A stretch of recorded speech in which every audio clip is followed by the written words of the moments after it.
marinade for the tenderloin and some back scrap from venison, deer meat. I'm gonna let it sit off in this brine for a good 3.5 more hours. And then I'll take it out the brine and I'll beat it, tenderize it, trim it how I want it, put a little flour on that thing, and then I'll drop it off in the skillet, cast iron skillet on real high temp, and I'm gonna let it halfway fry. Then I'm gonna take it out and I'm gonna put it off in the oven with some loving smothered all around it. And then I'm going to let it make its own gravy, baby. And then I'm going to take it out of there and give me some rice. And I'm going to cook my rice and make it real nice. You know what I'm talking about? And then I'm going to get that gravy and I'm going to drizzle it over the top of that said rice. You know what I'm talking about? Then I'm going to get that big old tenderloin, pull it up out of there and put it on that plate. Yeah, man. It's going to be so lovely. It's going to be so lovely. And I'm going to have them old rolls with it, huh? Yeah, oh yeah, man. Say, man. You ought to smell this marinade. I swear, it's on point. I ain't gonna tell you what all I put in it. Then you'll be trying to get like me. Okay. Now, here goes the steaks or the tenderloins that I cut up and I had in the marinade. Now, I put the flour on them. Now they finna go from the flour to the skillet. I got a very thin amount of grease in that skillet. And cause I don't want this to fry all the way. I just want it to get a little crust on the outside of it. That's how you want to do when you're trying to smother something. So hold on, let me.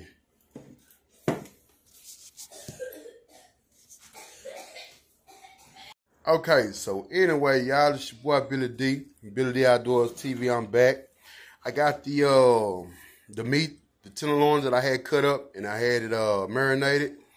Now I put some flour on it. So now I'm gonna go straight to the cast iron skillet.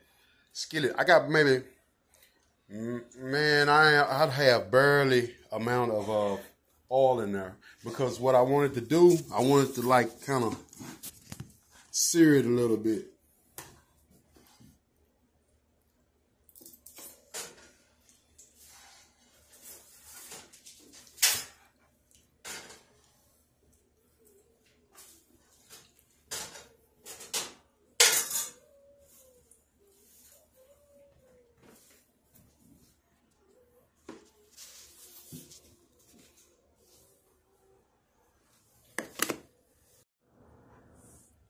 All right, here I go.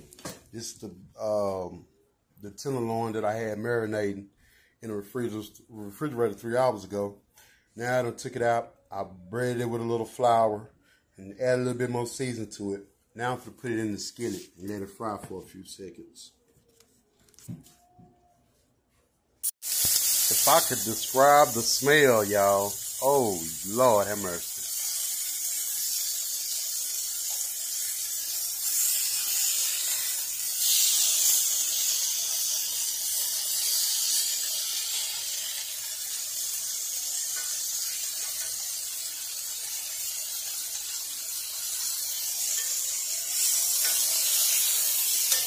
Oh yeah. How? I'm something like a professional at eating that is.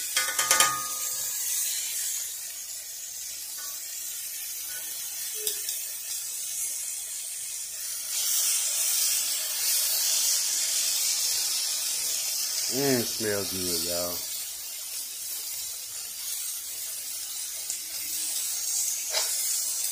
And that meat tender too. I almost cut that in half. Look at that. How tender that is, man.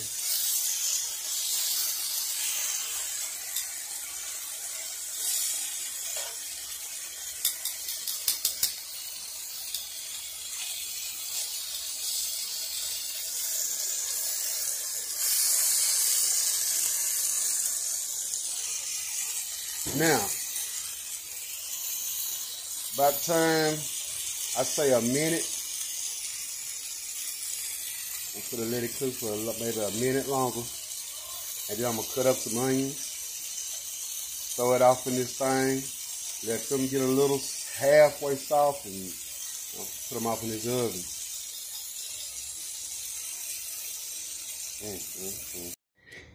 Now, this is what it looked like after I done sauteed my onions. Added a little bit of flour and water. Now, how I do mine? I do it like I'm making a roux. If you don't know what a roux is, well, I'll explain. A roux is the basis of gumbo. Okay? Yeah, it's the base of gumbo. And how you do it, you put it in the skillet with a little butter, a little flour, a little season. You cook it. Let it brown, let it toast and let it brown. Add a little water, and you have gravy. Now put this thing in this oven. Hold up. Let it do its thing until it cooks down. I'm going to say maybe about a good 40 minutes. And that's going to be a done deal, y'all. Hold up. Yeah, man. Look at that. Ooh, boy, you better stop. You better stop. Yeah, man. That boy's something like a culinary professional. Yeah, man. Well, done process, y'all.